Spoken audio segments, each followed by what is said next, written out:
안녕하세요. 경제원은 03조 THW08번 발표를 시작하겠습니다.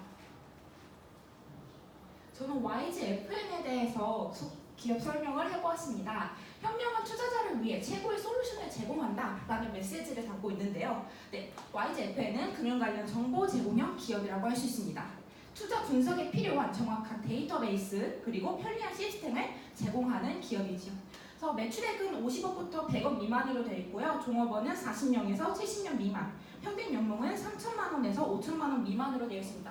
YGFN 같은 경우에서는 지금 저희 학교에서 많은 인턴 공고도 올라오고 채용 공고도 올라오고 있기 때문에 좀 더 취업에 관심 있는 사람들이 주의 깊게 보면 좋을 것 같습니다. YGFN의 비즈니스 모델은 크게 세 가지로 나뉩니다. 서비스, 솔루션, 애널리스트 평가. 서비스는 일단 기업 주식 투자 분석 시스템을 제공하고 있고요. 리서치 보고서 조회, 주식 시뮬레이션 프로그램, 데이터 커스터마이징을 제공하고 있습니다. 솔루션은 기업 가치 평가 솔루션, 데이터베이스 시스템, 통합 리서치 시스템을 제공하고 있고, 애널리스트 평가는 베스트 애널리스트라고 해서 각종 기업 분석에 대한 애널리스트 중에서 최고를 모아가지고 선별해서 게재하고 있습니다. 즉 데이터베이스, 온라인 정보 제공, 소프트웨어 개발 등 데이터베이스 및 온라인 정보 제공 업체라고 할 수 있습니다. 아무래도 온라인 업체, 데이터베이스를 하는 기업이기 때문에 금융학부와 무슨 관련이 있을까라고 생각하실지도 모르는데요. 저희가 금융학부에서 취업한 선배님이 취업한 직무는 기업가치평가 모델링입니다. 즉 증권사 기업분석 애널리스트, 펀드 매니저 등 전문 투자 분석가들이 활용하는 다양한 가치평가 모델을 만드는 업무를 하시고 계시는데요.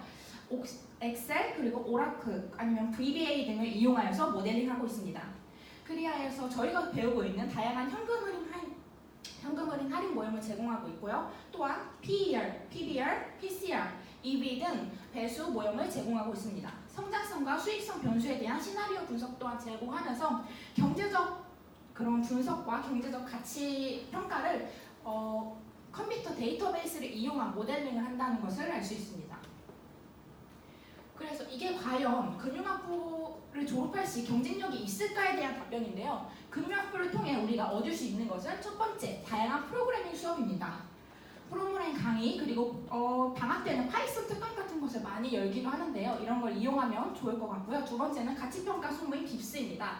주식 매매, 가치평가는 실무에서 경험할 수 있는 활동들을 하고 있는데요. 실제 여기 YGFN에 취업한 선배 또한 빕스에서 가장 많은 혜택을 얻었다고 합니다. 가치평가와 기업 분석, 지표 공부, 투자론, 기업 재무 등 교과 과정을 통한 재무에 대한 이해를 얻을 수 있습니다.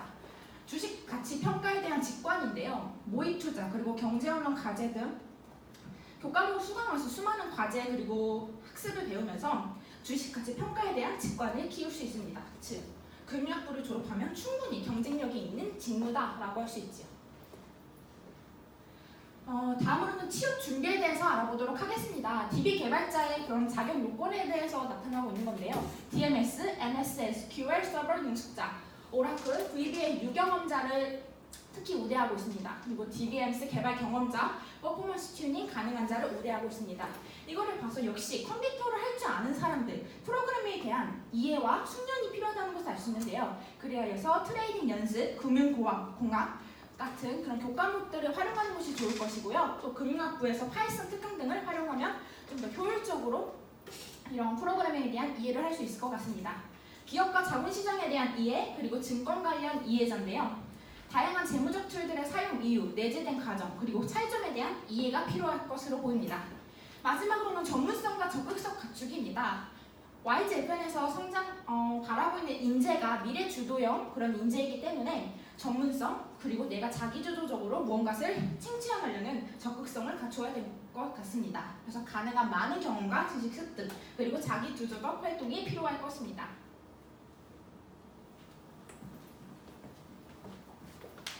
다음으로는 3일 회계법인에 대해서 발표하도록 하겠습니다. 3일 회계법인의 캐치프라이즈는 최고의 인재와 최적의 솔루션으로 고객과 사회 발전에 기여한다입니다.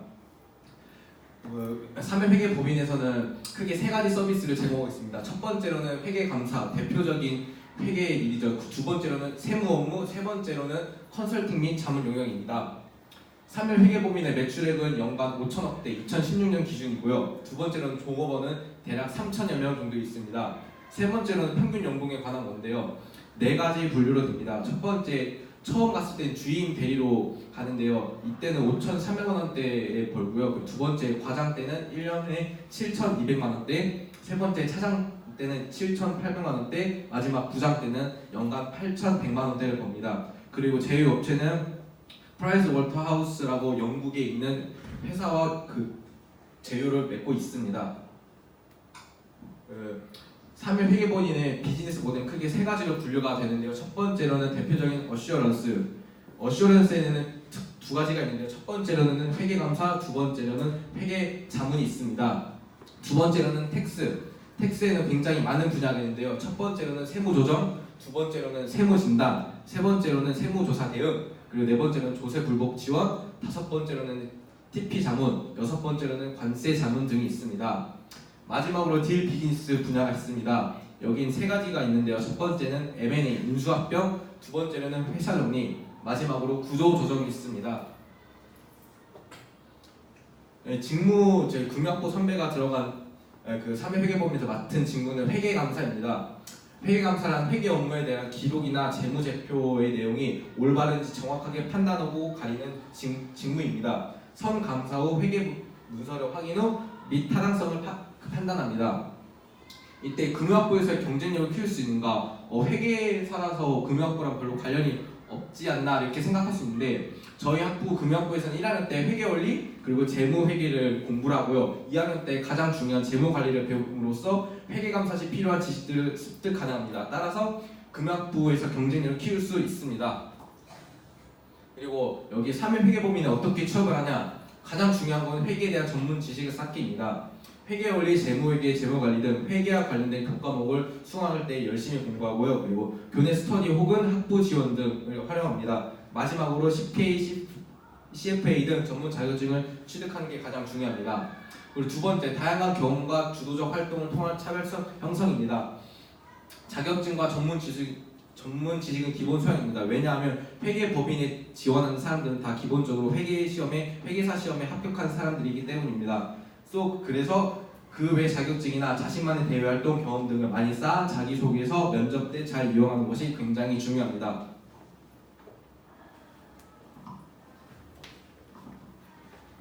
네, 저는 한국자산관리공사에 대하여 조사하였습니다.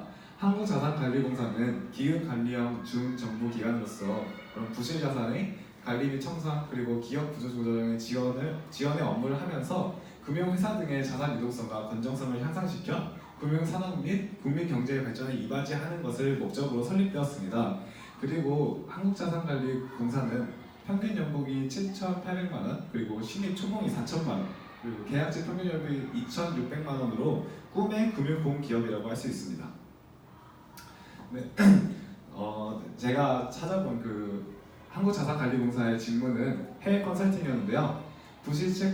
해외 컨설팅이란 부실채권 가치평가 방법 및 그리고 법적 환경과 인수 보조 설계를 하고요. 해외 국영 기업 시장 정보 수집 및 투자 환경을 분석합니다. 또 NPL 인수, 그러니까 NPL은 부실채권이라고 하죠. 부실채권 인수 및 정리, 기업 구조조정 등 공사 주요 업무 관련 교육 및 노하우를 해외로 수출하는데요. 이 해외 컨설팅과 이 금융학부에 나와서 이 해외 컨설팅을 할 수 있냐, 그러니까 영향력이 있느냐 하면 경쟁력이 있는 직무라고 할 수 있습니다. 왜 그런지에 대하여 설명해 드리도록 하겠습니다. 왜냐하면 일단 1학년 때 배우는 비즈니스 영어 커뮤니케이션 그리고 영어 1, 2등을 통해 우리가 해외에 나갈 수 있는 글로벌 인재가 되기 위해 영어 실력을 향상할 수 있고요. 또 1학년 때 정재환 교수님 아래에 우리가 배우는 모의 투자 그런 과제들을 통해서 투자 환경 분석을 할 수 있고, 또한 투자론을 통해서도 투자 환경을 분석할 수 있습니다. 마지막으로 가치 평가를 하기 위해 모인 소모임이죠. 빕스와 그리고 채권 분석론을 통해 NPL 가치 평가를 할 수 있기 때문에 충분히 금융학부를 졸업하면 경쟁력 있는 직무라고 할 수 있습니다. 네, 제가 그래서 대학에서 그 한국자산관리공사를 가기 위해서 계속 어떤 노력을 해야 할지를 고민을 하면서 조사를 했는데요. 첫 번째는 이제 애매한 그런 자격증 말고, 누구나 다른 자격증 말고 공인회계사, 감정평가사, 세무사, CFA 등과 같은 전문 자격 시험 공부를 해야지 거기 입사를 할 때 더욱더 가산점을 받을 수 있다고 합니다. 또한 우리가 글로벌 인재가 되기 위한 꾸준한 영어 공부로 영어 실력을 향상시키고요. 또 자산관리공사 필기 시험에서 경영, 경제, 법 파트가 있기 때문에 교과목에 대한 완벽한 이해, 수업에 대한 완벽한 이해가 필요하고요. 마지막으로 면접 스터디에 가입해서 모의 면접을 통한 면접 연습을 통해 우리가 면접을 했을 때 자연스럽고 또 재밌게 면접을 할 수 있어야 합니다. 감사합니다.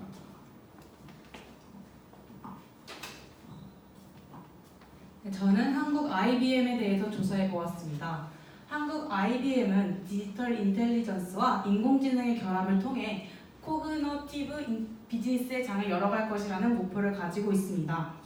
한국 IBM의 회사는 응용 소프트웨어 개발 및 공급 업체입니다. 그러므로 시스템 개발 및 공급, 자문 및 컨설팅, 컴퓨터 정보 처리기기, 사무용 기계 도소매, 임대 수리 용역 등의 일을 하고 있습니다. 한국 IBM의 매출액은 7,886억으로 이루어져 있고 종업원은 1,500명 정도 됩니다. 또한 평균 연봉은 5천만 원 이상 7천만 원 미만으로 이루어져 있습니다. 이 기업은 중견기업으로 이루어져 있으며 설립일은 1967년대에 설립이 되었습니다. 디지털 세일스라는 저는 직무를 준비해 보았습니다. 상경계열자 62%가 취직한 업무인 디지털 세일스에 대해서 조사해 보았는데 고객과의 효율적인 커뮤니케이션을 준비하고 수행하는 일이고 B2B 세일즈를 이용합니다. 직급과 관계없이 어카운팅 결정 권한이 있기 때문에 있습니다. 직무의 특성으로는 세 가지로 나눠져 있는데 영업기회 발굴, 관리, 마무리 단계로 이루어져 있습니다. 단순히 물건을 가격에만 맞춰서 판매하는 것이 아니라 광범위한 지식이 필요하다고 이 직무는 설명하고 있습니다. 다음으로는 디지털 세일즈 직무에서 금융학부 졸업생이 경쟁력이 있는가에 대해서 조사해 보았습니다. 디지털 세일즈의 자격 조건은 총 3가지로 이루어져 있습니다. 첫 번째는 기업 고객 및 산업 관련 시장 조사 및 영업 전략 수립이고 두 번째는 IT, 경영, 금융 융합적 전공을 선호합니다. 세 번째는 새로운 IT 트렌드에 높은 관심과 열정을 가지고 있는 사람들을 자격 조건으로 삼고 있습니다.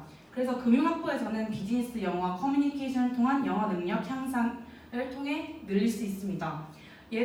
한국 IBM과 같은 경우에는 한국 기업에서만 있는 게 아니라 외국 기업과의 영어 프로젝트가 이루어져 있기 때문에 비즈니스 영어와 커뮤니케이션을 통해서 영어 능력을 향상시켜야 된다고 생각하였습니다. 두 번째는 경영 분석로 금융시장 등을 통한 사업관리 시장 정보를 습득하는 것입니다. 고학년이 됐을 때 경영 분석론과 금융시장 조사론을 통해서 이를 자격 조건을 맞출 수 있다 생각하였습니다. 마지막 세 번째는 컴퓨터 프로그래밍과 핀테크에 대한 관심을 가지고 있는 것입니다. 그래서 디지털 세일러가 되기 위해서 어떠한 준비를 해야 되는가에 대해서 조사해 보았습니다.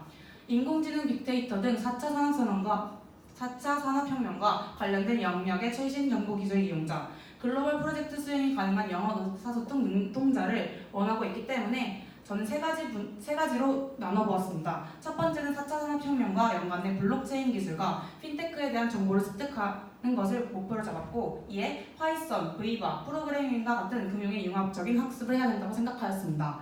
두 번째는 글로벌 프로젝트 수행을 위한 영어 능력을 향상시킨다고 생각하였습니다. 이에 따라 토플, 토익과 같은 자격증 취득을 통해서 이러한 디지털 세일러가 되기 위해서 노력해야 한다고 생각하였습니다. 마지막은 IT 영업 분야 경험 보유자를 우대하기 때문에 IT 회사의 인턴 경험과 실무 경험이 필요하다고 생각하였습니다. 네, 제가 조사한 기업은 한국철도시설공단이라는 기업입니다. 이 기업은 국토교통부 산하기관이고요. 철도시설의 건설 및 관리와 그 밖의 사업을 주로 하고 또한 국민의 교통 편의를 증진하고 국민 경제의 건전한 발전을 위해 노력하는 기업입니다. 기업의 슬로건에서 알 수 있듯이 Faster, Safer and More Convenient Rail Network 빠르고 안전하고 더 편안하게 레일 교통망을 구축하겠다는 그런 기업의 목표도 또한 알 수 있습니다. 이 한국철도시설공단의 매출액은 5천억 이상이라고 합니다. 또한 거기서 일하고 있는 분들은 대략 700명에서 1000명 정도이고요. 평균 연봉은 7천만 원 이상 1억 미만으로 상당히 높은 편인 것을 알 수 있습니다. 기관 구분은 앞서도 말씀드렸다시피 국토교통부 산하기관이기 때문에 공공기관이라고 할 수 있습니다. 네, 이 한국철도산업회사가 산업이 중점으로 추진하는 과제 5가지를 설명드리도록 하겠습니다. 첫 번째는 철도를 총 연장하겠다는 그런 목표였는데요. 4,980km를 연장하겠다는 목표를 가지고 있었습니다. 이를 통해서 국민 편의를 확대하고 국민의 행복을 증대할 수 있을 거라는 목표 또한 내세웠습니다. 두 번째로는 재해율에 관련된 것인데요. 재해율이 일어나지 않도록 거의 없는 숫자나 마찬가지인 0.05% 이하로 낮추겠다고 말을 하였습니다. 자발적인 안전관리 체계를 정착하여서 무재해를 달성하기까지 노력하겠다는 포부를 엿볼 수 있습니다. 세 번째는 시설 개량률 80%입니다. 체계적인 시설 관리를 기반으로 한 철도 시설 관리 강화를 통해서 시설도 개량하겠다고 했습니다. 또한 다음은 사업 수익인데요. 1.4조 원, 우리가 만질 수 없는 큰 돈이죠. 1.4조 원의 사업 수익을 내서 변화와 혁신을 통한 수익 사업의 성과를 향상시키겠다고 했습니다. 마지막으로는 이자 보상 배율 1.05배인데요. 이를 통해서 재무 건전성 및 경영 효율화를 통한 지속 가능 성과를 창출하겠다고 하였습니다. 네, 다음은 제가 여기서 조사한 직무인데요. 제가 조사한 직무는 정보보호 전문가입니다. 사무, 회계, 건설 등 되게 많은 분야가 있었는데 그 중에서도 정보보호 전문가가 가장 금융학부에서 경쟁력 있는 직무가 될 것 같아서 이 직무를 선택하였습니다. 이 직무의 직무 설명서를 보니까 크게 세 가지의 파트를 중점으로 설명을 하고 있었는데요. 우선 첫 번째는 정보기술 기획입니다. 정보와 시스템 단위 모듈 관계를 분석하고 정보기술 조직 구성 방법을 수립하고 정보기술 운영 표준화 방안을 정의하고 보안 방안, 수립, 정보기술 투자 방안을 수립하는 것을 주요 업무로 한다고 합니다. 또한 두 번째는 보안 엔지니어링입니다. 4차 산업혁명 시대에서 많은 IT 기술을 사용하는 만큼 제일 중요한 것은 보안이라고 할 수 있는데요. 이 보안 엔지니어링은 조직의 보안 사고 사례들의 원인과 사고 과정들을 분석하고 이와 같은 일들이 다시 일어나지 않도록 계획을 수립하고 또한 정보 보호 정책과 정책 실행을 위한 지침, 절차, 매뉴얼을 구분하여서 실행하고 마지막으로 보안 위협을 탐지하고 분석하고 대응하고 사후 처리하는 그런 능력을 다룬다고 하였습니다. 세 번째는 IT 시스템 관리인데요. IT 서비스 수준 개선에 관한 운영 목표와 추진 전략을 수립하고 제공할 서비스에 대한 정의를 내리고 현실적이고 체계적인 정보 서비스 보안에 대한 영향력을 분석한다고 하였습니다. 이 세 가지 일들을 바탕으로 봤을 때 금융학부의 교과 과정을 통해서 컴퓨터 활용 능력을 향상시킨다면 충분히 경쟁력 있는 직무가 될 수 있다라는 것을 알 수 있습니다. 제가 앞서서 컴퓨터 프로그래밍 능력을 컴퓨터 활용 능력을 향상시키면 충분히 경쟁력 있는 직무가 될 수 있을 것이라고 말씀을 드렸는데요. 이를 바탕으로 4년 동안 준비해야 할 것을 세워봤습니다. 우선 정보보호 전문가가 앞서 말씀드렸던 그 직무 소개서에 따르면 컴퓨터 프로그래밍 등 IT 기술을 활용할 수 있는 자, 어떠한 상황에서도 지혜롭게 어떤 문제 상황에서도 그런 문제 해결을 할 수 있는 능력을 갖춘 자, 자신이 취업하고자 하는 분야에 대한 꾸준한 관심을 보이는 자가 이런 직무에 적합하다는 것을 알 수 있었습니다. 이를 통해서 가장 중요한 것은 IT 기술 활용 능력을 배우는 것이라고 할 수 있습니다. 1학기 때가 되면은 전공 수업으로 컴퓨터 프로그래밍 수업을 듣는데요. 이 컴퓨터 프로그래밍 수업을 듣거나 또한 방학 때 열리는 금융학부 파이썬 특강 등을 수강한다면 IT 기술 활용 능력을 배울 수 있을 것입니다. 실제로 선배님께 여쭤봤더니 파이썬 특강 같은 경우에는 정말 파이썬을 다룰 수 있는 사람이 흔치 않기 때문에 정말 유용하게 사용할 수 있다고 말씀을 해주셨습니다. 두 번째로는 경제 언론 기사 스크랩 과제를 통해서 정보기술 동향을 꾸준히 파악하는 것입니다.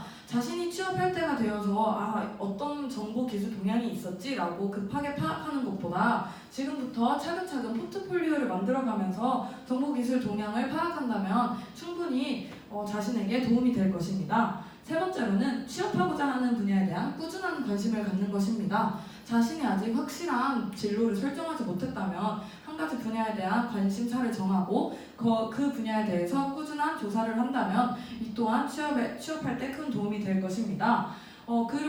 이것을 도와줄 수 있는 것으로는 금융학부의 취업 캠프를 통해서 꾸준한 관심을 쌓거나 또한 경력개발센터의 취업 상담 프로그램이 있는데 이런 프로그램 등에 적극적으로 참여한다면 좋은 성과도 낼 수 있을 것이라고 생각합니다. 다음은 효율적인 시간 활용, 분배를 통해 문제 해결 시간을 단축하는 연습을 하는 것인데요. 지금 1학년 같은 경우에도 정말 많은 과제들을 다 수행하느라고 학생들이 많이 힘들어하고 있는데 그 가운데에서도 효율적인 시간 활용을 한다면 충분히 문제 해결을 할 수 있는 그런 것들을 많이 봤을 것입니다. 이를 통해서 어떤 상황이 닥쳐와도 자신이 취업해서 어떤 상황이 닥쳐와도 그것을 충분히 해결할 수 있는 그런 토대가 될 것이기 때문에 충분한 효율적인 시간을 활용을 하고 분배를 한다면 문제 해결을 하는데도 도움이 될 수 있을 것입니다. 마지막으로 실무 경험을 기르는 것인데요. IT 분야의 기업에서 인턴 활동을 통해서 실무 경험을 기른다면 또한 나중에 이런 정보보호 전문가 같은 직무를 가질 때 큰 도움이 될 것입니다. 네, 이상으로 3조 발표를 마치겠습니다.